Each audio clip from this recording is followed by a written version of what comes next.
They're deeply frustrated, deeply disgusted that when they come to work with their skill, education, and experience, that a man can come and earn more. Lynda Clendenning believes the state of Maryland undervalues its women employees. In this half hour, we examine the issue of pay equity for women.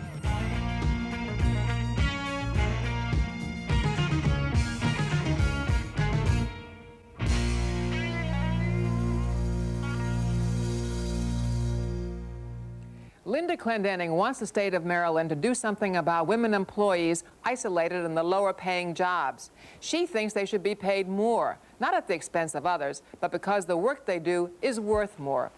The issue of comparable worth, or pay equity, has implications for the 45 million women who are full-time members of our workforce. The issue drew national attention 2 years ago in San Jose, California, with a series of events the mayor described as lighting the fuse of the women's issue of the decade.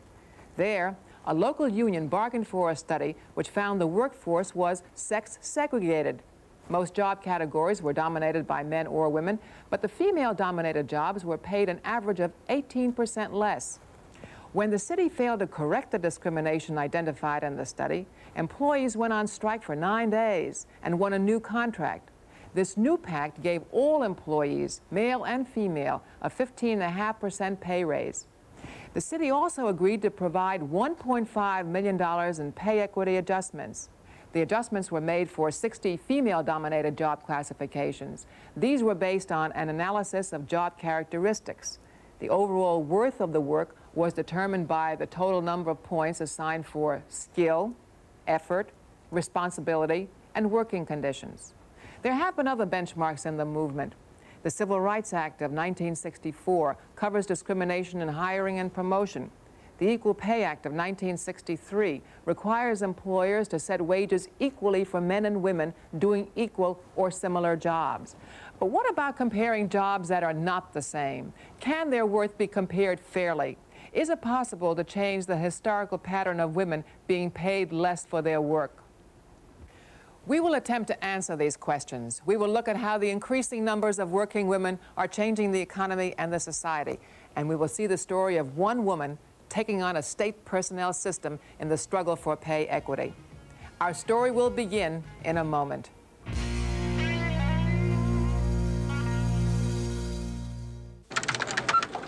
More than 20 million people carry a union card to work, and we're all proud of it. I've got my union card, and I wouldn't go to work without it.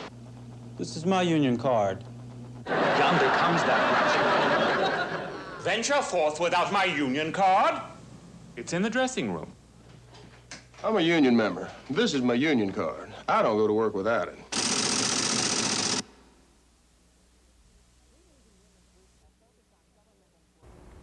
Unions and women's groups have focused on government employers to achieve pay equity in some 100 cities and states. In the state of Washington, for example, a study was conducted almost 10 years ago which identified wage discrimination. Legislation was passed to upgrade salaries, but no money was appropriated. Because of the delays, the unions involved have taken the state to federal court with a class action suit, asking for $400 million in back pay. We'll discuss the legal aspects of pay equity with Ann Grune, Executive Director of the National Committee on Pay Equity, and with Virgil Day, who has had long experience in labor relations, both as a corporate executive and management lawyer. First, let's examine the case for comparable worth Lynda Clendenning is making as president of her union, a local of the American Federation of State, County, and Municipal Employees Union at the University of Maryland. Okay, this is an address. People come up to me and they're harried. Their paper is due in a couple of days and they're so worried. And they also apologize. They don't know anything about the library. This is a huge maze for them to get through. Lynda Clendenning leads students through the 5,000 scholarly journals, magazines, and newspapers at the University of Maryland. I have to make sure to put this on the left side. Lynda says the job is to make research fun for students. The university says the job is Library Technical Assistant Class 3.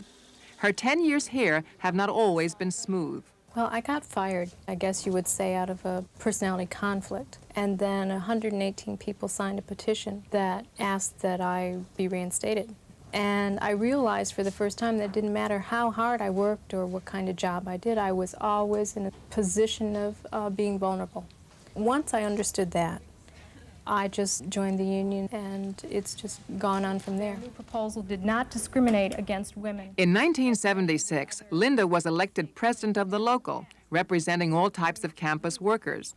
When the university left clerical workers out of the last salary upgrade, she began pushing for better wages. There is women's work and there is men's work. And this means that what happens then is that women always end up getting paid much less because they're only allowed to do women's work and do not have access into the higher paid male jobs. A Maryland Commission on Personnel has proposed a new classification system. It would keep clerical jobs, 90% occupied by women, separate from other categories, with no way to recognize comparable worth. We'll be going to Baltimore to testify before the Sondheim Commission, and we are very concerned about what they're doing. Imagine going to the supermarket and paying only 66% of the amount rung on the cash register.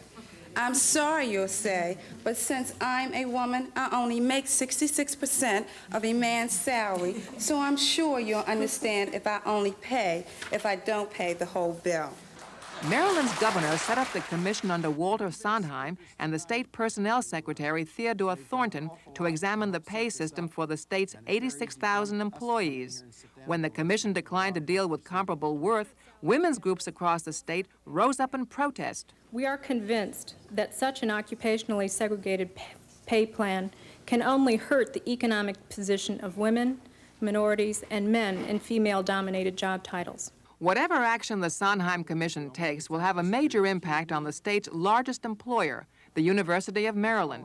It takes more than 30,000 people to run its 5 campuses, everyone from cooks and food servers to librarians, admission clerks, and the secretaries who schedule classes.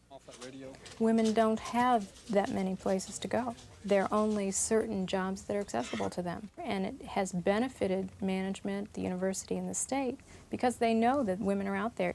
The other thing is that the society has changed in the last 10 years radically, and there is much more responsibility on the clerical level, particularly here at the university level.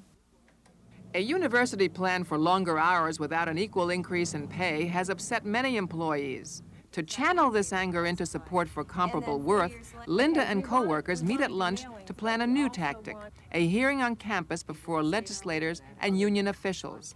Lynda will serve as chairperson. Now, through these hearings, we hope, and we are going to do our best, to put tremendous pressure on the university to respond to us. We want them to change our classifications. We want to get a pay equity study. We want to change our conditions here at the university. People that work in the physical plant, dining hall, campus bookstore, student union, these people are really taken advantage of. Let's hear from them. The one other person I was thinking of was the woman that's doing the study for the union. She's going to come to testify? Well, I have her down. Pat Moreland is the highest secretary, your senior secretary. Now, I wonder, she's very experienced and involved in the administration of that department, and also Can't move.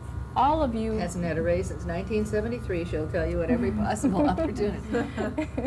And the same thing is that all of you below her can't move either. So you have a whole department that is really just dead-ended. Talk about dead-ended, concrete. I'm from AFL-CIO. We're going to have hearings on pay equity for women workers on campus. So please try to post that up in your office and try to come, at least for as long as you can, and anybody else that you talk to. Okay. Okay? We're going to have open hearings from 11:30 to 2:30. Oh, sure. I'm looking forward to it. Okay, you're going to come? Yes, sure. Okay, see you there. Okay. If funds get pinched and positions are cut, we divide up the responsibilities and continue along, most of the time with no complaints. I myself am a longtime university employee. I have been here for 16 years. I have been at the top of a grade since 1973. That's 10 years without a raise. With the exception of personal pride, what is the incentive? It is evident the personnel's attitude is, if you don't like it here, leave. There are at least 3 people waiting to take your job. They have developed, they have learned new skills, they have grown as individuals, they're worth more, they know they're worth more. We've been at it in a very organized fashion for over a year, and we don't see any action, and people are getting very anxious for some changes. Hello. Hello. How you doing? All right. Thank you for taking time. Lynda has brought a union analysis of Maryland state employees to the top personnel officer, Theodore Thornton, also a member of the Sondheim Commission. The report found that women who work for Maryland make 20% less money per year than men do, but Lynda came to deliver more than statistics. What message can you give the women who have been expressing their concerns on the issue of their pay at this point? We're not trying to hide from the problem, but we are being cautious in terms of what remedies we think are appropriate as solutions to the problem. We have to keep in mind that salary increases statewide, 1%, cost us in excess of $12 million. We've got, on the other hand, the taxpayers who are saying cost of government is too high, the size of the workforce is too large. So we've got to balance some conflicting interests. Is the state reluctant to really move forward on the issue of comparable worth because other states haven't? I think the thing that the state is looking at is what is the nature of the problem, who is impacted upon by the problem, and then what are the appropriate remedies. What you decide today is not going to be something that's done for the next 6 months, but it's going to be done with regard to setting salaries for the next 60 years. The idea of work stoppages, which would have never been considered years ago by women, is on people's minds. You know, they're looking for things that they can do to allow the government to realize that they're deeply frustrated, deeply disgusted, that when they come to work with their skill, education, and experience, that a man can come and earn more than they can. What are we going to tell them? There is no clear direction in which to go at this point. I would hope that the ladies in the workforce would recognize that we are looking at the issue and that we hope to come to a solution to it. I would imagine that that solution is not far off. That is, I would imagine in the next year to 18 months, depending upon how quickly we can initiate and complete the next study. It seems that women are very concerned at this point and sort of fed up. And I hope that the state will recognize this and move as expeditiously and efficiently as possible to remedy what we perceive and are very certain is job discrimination. Lynda and the women's groups in Maryland have won one battle with the state. After meeting with Mr. Sondheim and Mr. Thornton, the governor agreed to ask for money to study comparable worth for state employees. America Works will continue with more on the comparable worth issue after this.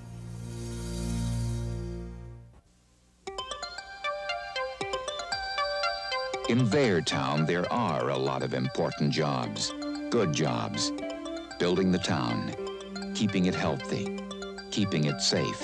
In our town, many jobs are done by people who belong to a union. Butchers, bakers, candlestick makers, union members. Someday, they'll need a good job too. Let's be sure they have one. A good job for everyone. In these economic hard times, should we pay special attention to the salaries and working conditions of any one segment of the labor force? To understand why women like Lynda Clendenning want better mechanisms for setting wages, let's look at how women's roles have changed on the job and in society. Until recently, the movement of women into the workplace was often a response to specific needs of business and industry, when the telephone and the typewriter created a surge in office work, when mass production techniques were introduced, when men were pulled off production lines to fight this country's wars. The number of women grew, but they were always perceived as temporary and not the primary providers for their families. Their wages were often set at half the pay of men. Promotion was not considered necessary, and wages that started low stayed low. During the last 20 years, the numbers of women working, their education, and their family responsibilities have increased dramatically. Since 1960, the number of women working full-time in the U.S. has doubled. More than 1/2 of all adult women now work, and they make up 42% of the entire workforce. The number of women completing high school has risen 50% since 1960, and for the first time, the average amount of education, 12.5 years, is the same for working men and working women. The number of women heading families has doubled to 1 in 6, so that 1/2 of all the children born in the mid-70s will have lived in a female-headed household at some time before the age of 18. Despite these developments, two things have not changed: the kinds of work women do and what they are paid. 90% of all nurses, secretaries, phone operators, and bank tellers are women. But in the technical and managerial occupations, only 20% are women. A woman with a college degree has only the same earning power as a man with an 8th grade education.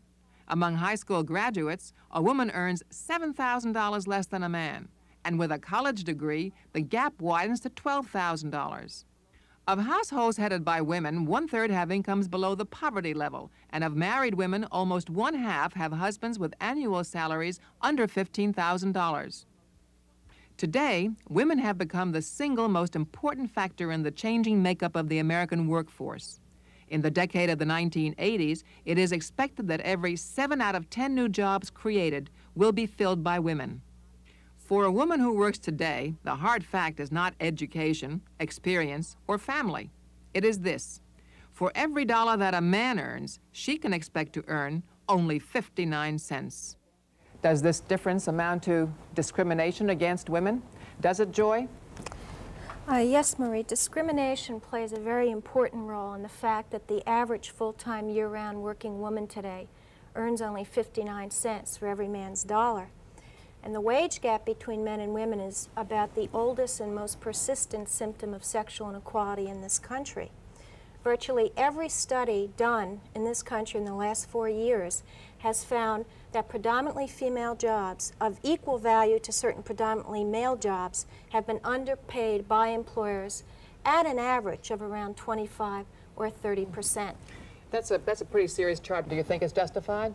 Not really, Marie. There's such a thing as the equal pay law, and a woman must be paid for the same work the same as a man. What you're talking about is a fact that puzzles a lot of people in business, in government, and in the unions. The fact that statistically that women on the average, as Joy has indicated, are paid roughly 60% of the total pay of men. However, we don't really understand the components of that 60 cent. For example, millions of women have entered the labor force in the last decade. Far more have entered the labor force than men, and whether they enter in a non-skilled or a skilled job, a professional job, they enter at the bottom. And we really don't know whether or not that disparity is due to discrimination, as I'm sure in some cases it may be, or whether it's simply due to the fact that women are at the place they are in the labor market today. Unfortunately, the wage gap is the same today as it was the day before that act was passed, 59 cents. Now, we do know some of the reasons why the gap has stayed the same. The problem is that all of the women entering the workforce during the last 20 years have tended, as you said, Virgil, to come in via the lower ranges of the predominantly female occupations like typing, other kinds of secretarial work, teaching, nursing, retail sales. The main reason we have the wage gap of 59 cents is because men and women do not do the same kind of work in this country, and the wages for women's jobs are depressed well below their worth. It is true that many women do not move from the type of occupations which tend to be lower paid, not because there's discrimination, and not because men in those occupations are paid more than women, but those occupations are rated lower because of the skill, care, and effort, responsibility, and other factors. And what a lot of effort in industry is going into at the present time is trying to open up the entry of women to help women qualify for moving into the higher graded jobs. But if a woman chooses to be a nurse, or chooses to be a teacher, or chooses to be an office worker, that is no justification for discriminating against her and her wages. I agree. And contrary to what you said a moment ago, God bless, I agree. All right, virtually every non-biased job evaluation study done in the last 3 or 4 years has shown that male and female jobs of equal worth to the employer are not paid the same. For example, in the state of Minnesota, a typing pool supervisor is worth the same to the employer as a painter, yet the painter gets paid over $400 more a month than the typing pool supervisor. We think this is often blatant discrimination. If employers start paying women what they deserve, Virgil, where is that money going to come from? Well, I think that's a loaded question. Employers want to pay women what they deserve, but let me rephrase the question. If a comprehensive reevaluation of all jobs were undertaken under some of the more extreme manifestations of comparable worth, the estimate is it might be as high as $150 billion of extra cost. In terms of cost, I think cost is a scare tactic, and I think we have to debunk it. In our research, we have found that employer groups have estimated that pay equity could cost anywhere from $2 billion to $150 billion. That's an enormous range and makes us really question the accuracy of employer estimates on the overall expense of pay equity. If you started to do this fresh, you have to remember that there may be just, in effect, one pot of money that's going to be divided. You just don't add wages on the top and think you can sell your product. And one of the problems that the EEOC had with this theory was they were afraid that it would diminish the wages. There seems to be the implication that working women are being fiscally irresponsible by saying we don't want to be discriminated against any longer. And we really resent that. If anything, working women, given their families and their communities are at stake, are more fiscally responsible than employers who are discriminating. Thank you. We'll be back in just a moment.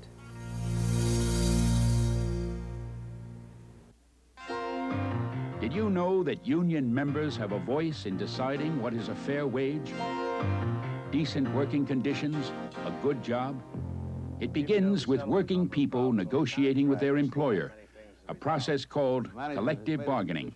And while strikes sometimes do occur, over 98% of the 170,000 contracts in effect today were reached without a strike. Union democracy, working for a good job for everyone. If comparable worth is a genuine civil rights issue, then we know from experience it is not one that will go away.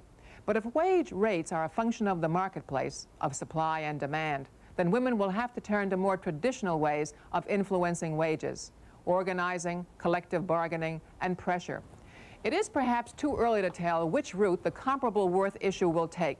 We may know more when the federal court rules on the state of Washington case involving public employees. But we will be hearing more about comparable worth because of two numbers. There are 45 million women in America working full-time, and a woman can still expect to make only 59 cents for every dollar a man earns. That's all for this edition. I'm Marie Torre. We'll be back next week with another story on how America works.